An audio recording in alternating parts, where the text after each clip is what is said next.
I'll never forget the summer holiday that took a terrifying turn and created a near-death experience during a road rage incident involving my friends and I.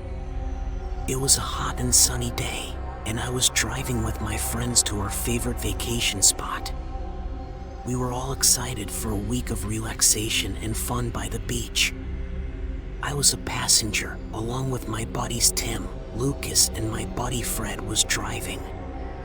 Fred cruised down the highway, the traffic was heavy, and tensions were running high. It seemed like everyone was in a hurry to get to their destination. Fred was trying to keep his cool, but as the traffic slowed to a crawl, I could see his patience wearing thin. His foot pressed harder on the gas pedal, trying to find a way to move ahead. Then, it happened. A car swerved in front of us, cutting us off abruptly. Fred slammed on the brakes to avoid a collision.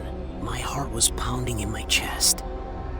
Anger ran through me, and I couldn't contain my frustration any longer. I reached over and honked the horn angrily, letting out a burst of frustration. To my surprise, the driver of the other car responded with a vulgar gesture, and I felt my blood boil. Fred was angry too. In that moment, reason was thrown out the window, and Fred made a rash decision. He changed lanes and was determined to confront the other driver. As we pulled up next to the other car, our eyes met, and I could see the anger in the other driver's face. But before any of us could say anything, he rolled down his window and shouted obscenities at Fred. I couldn't control my anger any longer, and I shouted back, the exchange escalating into a heated argument. But just as quickly as the anger flared, it dissipated when I saw the other driver pull out something from his glove compartment, a gun. My life flashed before me, and I knew we had to get away. I yelled for Fred to keep driving, and he hit the gas, trying to put distance between us, but the other driver was on a mission, chasing after us. I was surprised at how quiet Tim and Lucas were during the entire ordeal. We were all terrified though, and I could see the fear in their eyes. I couldn't believe that a simple road rage incident had escalated to this point. As we raced down the highway, I knew we had to make a split-second decision to ensure our safety. Fred veered off the road and onto the shoulder, hoping to lose the other driver. But he was on a mission, like I said, and as Fred tried to regain control of the car, we swerved and crashed into a ditch. Everything happened in a blur. The impact was insane, and my head hit the dashboard hard. Pain shot through my body. I looked back and saw the other driver getting out of his car, still holding the gun. My heart pounded in my chest as I struggled to free my friends from the wreckage.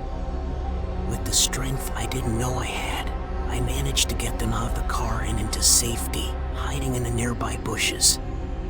I called the police, my hands trembling as I reported what had happened. The other driver fled the scene before the police arrived, leaving behind a trail of chaos and fear. We were all pretty banged up from the accident. Fred almost lost his leg. I had a concussion and cuts on my arms and legs. Tim and Lucas were unconscious and pretty banged up too. I felt responsible because if I didn't honk the horn at the other driver, the entire commotion could have easily been avoided. It took a while for us to recover, and we all agreed that we allowed anger to drive us that day.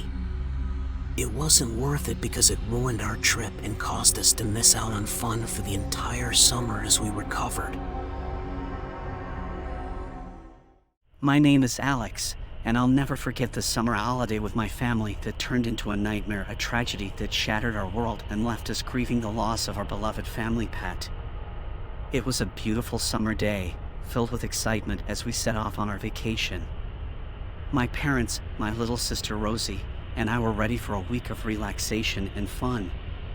We arrived at a beautiful cabin in the woods, surrounded by the lush greenery of nature. The cabin had been in our family for generations, and we enjoyed spending time there every summer. Our dog, Max, was just as thrilled as we were, wagging his tail in delight. Max was more than just a pet to us, he was a part of our family. He had been with us for as long as I could remember, and his playful antics and loyalty had brought us so much joy. As the days passed, we explored the nearby trails, swam in the nearby lake, and enjoyed each other's company. Max was with us every step of the way, his tail wagging with excitement. One evening, as the sun set, we decided to take a stroll through the woods, just Rosie and I. Our parents stayed back at the cabin to prepare dinner. Mom and Dad told us to be back within 20 minutes.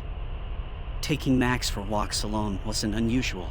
We were responsible and knew our way around the woods. We'd done this several times before without any issues. I was 12 and Rosie was 9. Max bounded ahead, his ears perked up, always eager to lead the way. As we walked deeper into the forest, a strange feeling washed over me. The woods seemed eerily quiet, and I couldn't shake the sense that we were being watched. Suddenly, Max halted in his tracks, growling lowly. His stance was defensive, and I knew something wasn't right. Out of the shadows stepped a man I had never seen before. His eyes were cold and vacant, and there was an unsettling aura about him. "Nice dog you got there," he said, his voice sending shivers down my spine. I tried to keep Max close to us, but the man approached with a sinister smile. "You wouldn't want anything to happen to your precious pet, now, would you?" Fear gripped my heart as I realized the danger we were in. I had to protect my sister and Max, please. Just leave us alone, I pleaded, my voice shaking. But the man's gaze remained cold and unfeeling. "I think I'll take your dog with me. He'd make a fine companion." Rosie and I huddled close. Fear was written all over our faces. We were trapped, and I didn't know what to do. Before I could react, the man lunged at Max, grabbing him by the collar. I tried to pull Max away, but the man was stronger. Max whimpered, his eyes filled with fear and confusion. I'll never forget that look, the look of betrayal. With a swift motion, the man struck Max, sending him to the ground. My heart broke as I watched my loyal friend being hurt. I knew I had to act. Summoning every ounce of courage, I lunged at the man, trying to free Max from his grasp. But it was too late. In the blink of an eye, the man disappeared into the shadows, taking Max with him. Our world shattered that day as we lost our beloved pet to the hands of an evil stranger. Rosie and I ran back to the cabin and told our parents what happened. We were visibly shaken, and our parents were angry. My father reached for his shotgun that he kept nearby, and he left to go find Max, Rosie, and I stayed back at the cabin with Mom and waited for the police to show up. An hour later, the police showed up and still no sign of Dad.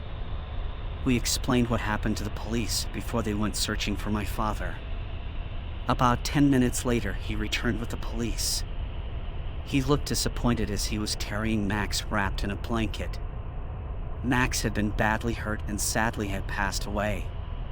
There were no signs of the man who did this despite the police searching for almost an hour. I remember that night, everyone in our family was distraught. We couldn't make sense of why someone would want to hurt an innocent animal. The next morning, we packed our belongings and made the 3-hour trip back home with Rosie in the trunk in a box. As dangerous as city life, sometimes people forget that danger can be anywhere, including in a cabin in the woods. Last summer, my girlfriends and I decided to go on a girls' trip. Our group of friends, Emily, Mia, Lily, and I, decided to head to Miami for a week of fun and partying. We were excited to soak up the sun, hit the clubs, and create unforgettable memories. The first few days in Miami were everything we had hoped for: laughter, dancing, and non-stop excitement. But as the nights grew darker, so did the city. One night, we found ourselves in a situation that would forever change our lives. We were at a popular club, dancing and enjoying the vibrant atmosphere when a group of men approached us. They seemed friendly enough, offering drinks and engaging in casual conversation. At first, we were flattered by the attention, but as the night wore on, their behavior grew more insistent. They kept urging us to join them for an after-party at a secluded location. Something in their demeanor set off alarm bells in my head, but I didn't want to spoil the fun for the others. "Come on, girls, it's going to be a blast," one of the men said, a sinister glint in his eyes. Emily and Lily were tempted, but Mia and I exchanged worried glances. We knew we had to be cautious. Finally, Mia spoke up. "Thanks for the offer, but we're good here. We're going to stay at the club a little longer." The men persisted, trying to pressure us, but we stood our ground. It was clear they were not going to take no for an answer. As the night grew later, we decided it was time to leave the club and head back to our hotel. But as we stepped out into the dark streets of Miami, we noticed the same group of men following us, their intentions becoming increasingly sinister. Fear consumed us, and we knew we had to get to safety as quickly as possible. We hailed a cab, hoping to lose the men in the maze of Miami streets. But to our horror, they managed to catch up with us. The cab driver, sensing our panic, asked if we needed help. We quickly explained the situation, and he sprang into action, driving us away from the pursuing men. The cab driver dropped us off at the nearest police station, where we reported the incident and gave descriptions of the men.